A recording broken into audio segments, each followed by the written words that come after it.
Ayan, magandang umaga sa inyo lahat mga ka-idol. Dito kami ngayon sa ang ginagawang bahay ng... Ayan, papakita ko lang sa inyo mga ka-idol.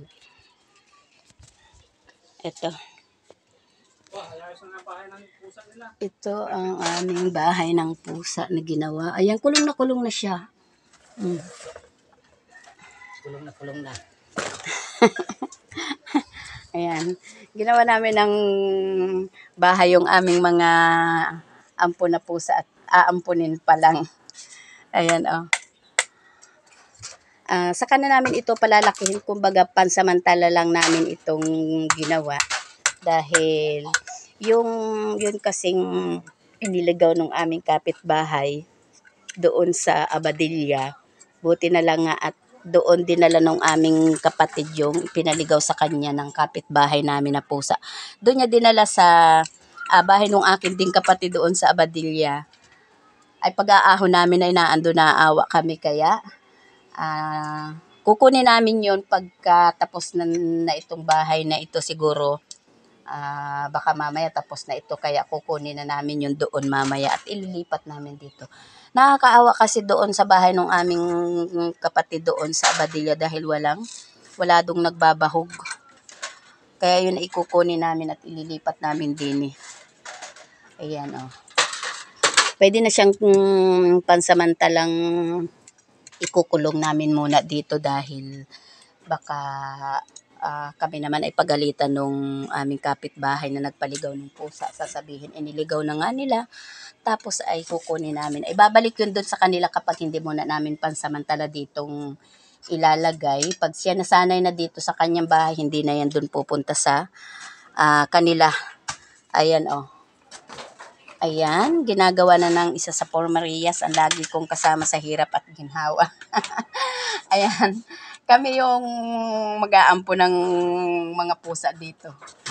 Ayan, napakadami na niyang ampo na pusa doon sa kanila.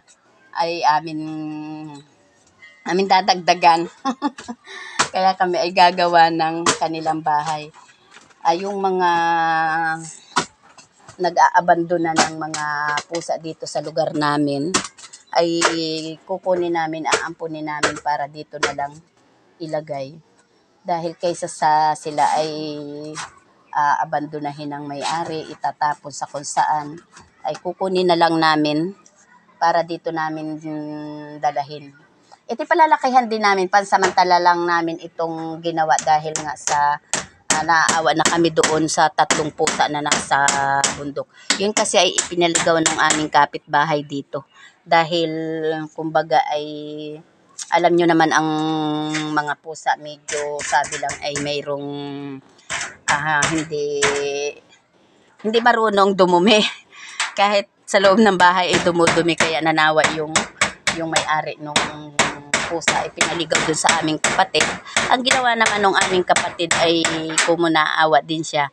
Doon niya dinala sa isang bahay din ng aming kapatid doon na inaahunan namin kapag kami ay gumagawa ng mga video, ng mga content.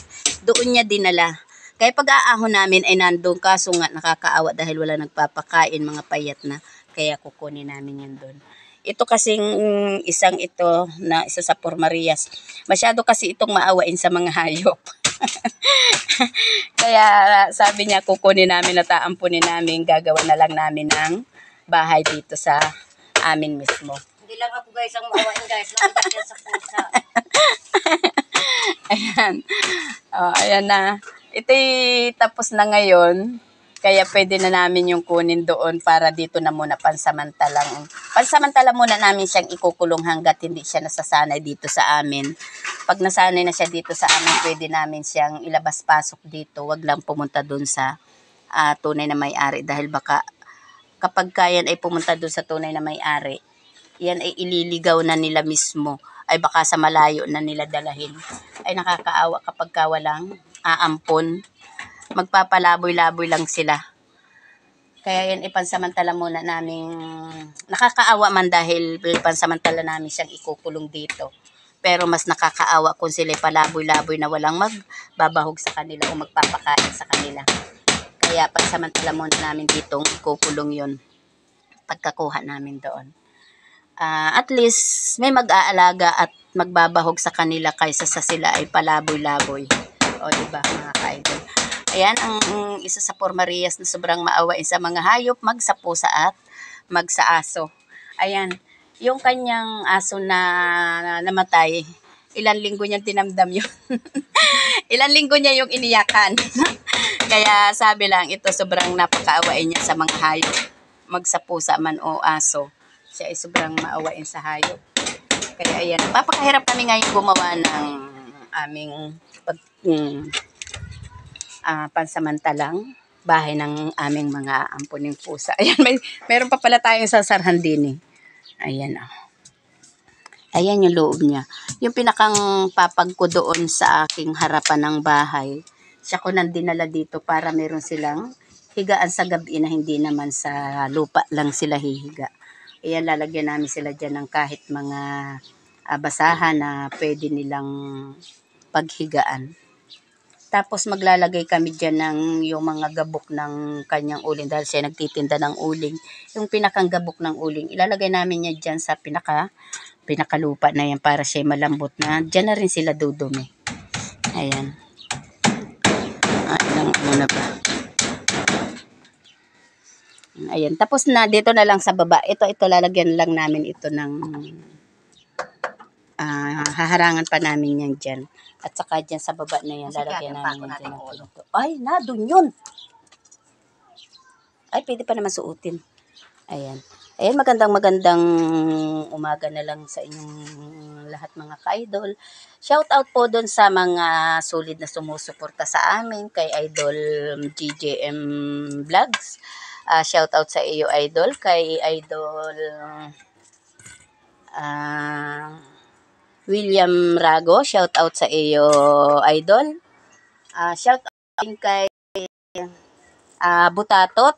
Ayan, shout out sa iyo, Idol. At kay Pandoy, shout out sa iyo, Idol. At magandang umaga na lang sa inyong lahat. Yung iba namin na mga taga sulit na sumusuporta sa amin, hindi ko masyadong matandaan yung inyong mga pangalan. Kaya sa susunod namin video, i-shout out din namin kayo mga ka-idol. Yung kasing mga nakalista ko para ma-shout out namin ay wala dito sa aking katawan, ando sa loob ng aming bahay. Kaya sa sunod na lang kayo mga ka-idol. Ayan, magandang umaga na lang sa inyong lahat at love you all and God bless.